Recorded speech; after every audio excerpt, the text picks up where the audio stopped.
Well, I had time, so I went back and counted. There's somewhere around like 29, I think. Someone said that's what I counted too, videos of mine that have been muted. And I wanted to see what the patterns were. First and foremost, this is not about me. I am nobody. I'm just some person making videos, having a good time. I do not want to become the story. I do not want people to, be out there saying that I'm some kind of victim or something. I'm not, right? I can recreate all of these things. I can tell you these things anytime you want to hear them. But the fact that they are being muted and the patterns in which that is happening is something I think people deserve to know who are following this case. Because once I went back and started tracking it, it really does tell a story. The other thing I want to say is that I have, made videos since January. Not a single solitary video of mine on another case has ever been muted. Not on Karen Reed, not on Erica Girardi, not on Megan Thee Stallion, not on 23andMe, not on Lululemon, not on anything. Not a single solitary video on another case has ever been muted.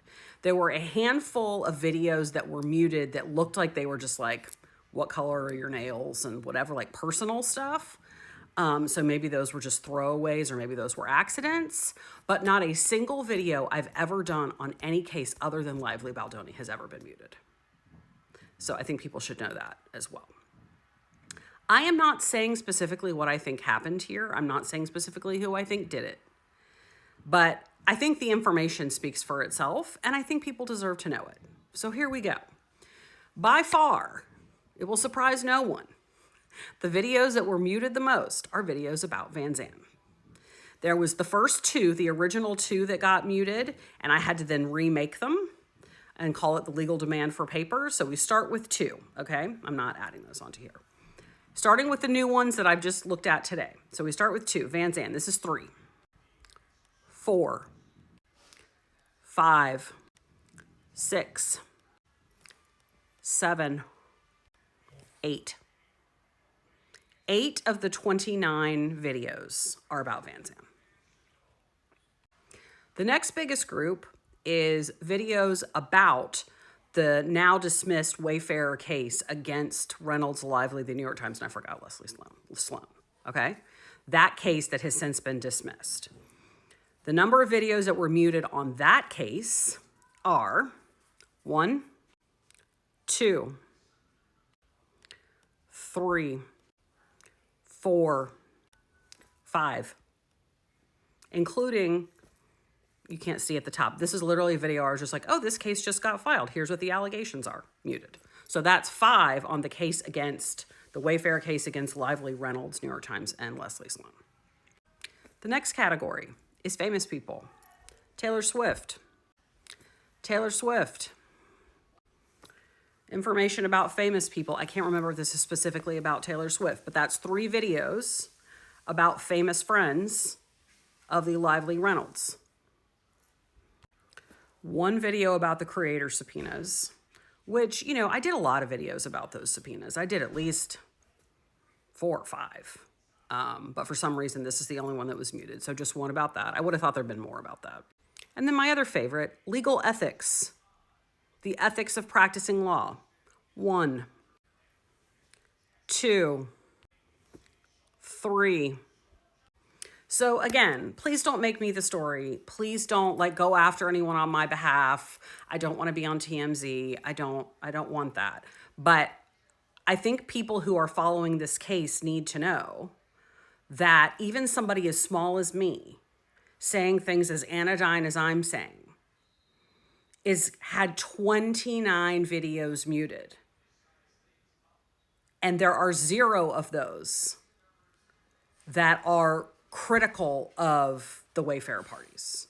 I don't even think they're critical of the Lively parties. They're just explaining things that are happening and how I feel about them. First and foremost being Vanzan. So I don't think you have to be a rocket scientist to figure out who's incentivized to do this. Now, I'm not going to speculate about exactly who or exactly how or exactly when or what. But what I can tell you is this is the pattern. These are the only thing I left out are the ones that are like my nails or the dog or whatever that were not really relevant. And I can tell you that in 0 of these cases did I get any notification from TikTok saying, we've received a complaint about your video. I got no right to appeal. I got no notification that it even happened. It just disappeared like this. This music isn't available. And the music is this, which, thanks, TikTok, it is musical, isn't it? So I'm just putting this out there for the public good. All I can say is that I've lost count of the number of times I have told my own clients, if you have something that you're worried about, get it out there and stop trying to cover it up. Because as I told you guys last week, the facts will come out. And sometimes if you try to cover it up, the cover up makes it 10 times worse. And the actual conduct wouldn't have been as big of a deal except for the fact that you tried to cover it up. And this, to me, we'll probably never find out exactly what happened, but there's no way that this is just random. And however this occurred, whoever is behind this, whoever is having this done or doing it or whatever, or I don't know if I'm being mass reported, but even then I would get a notification. It is very obvious to me that the things I just mentioned are things that you don't want people to hear. So you just shined a big bright light right on it.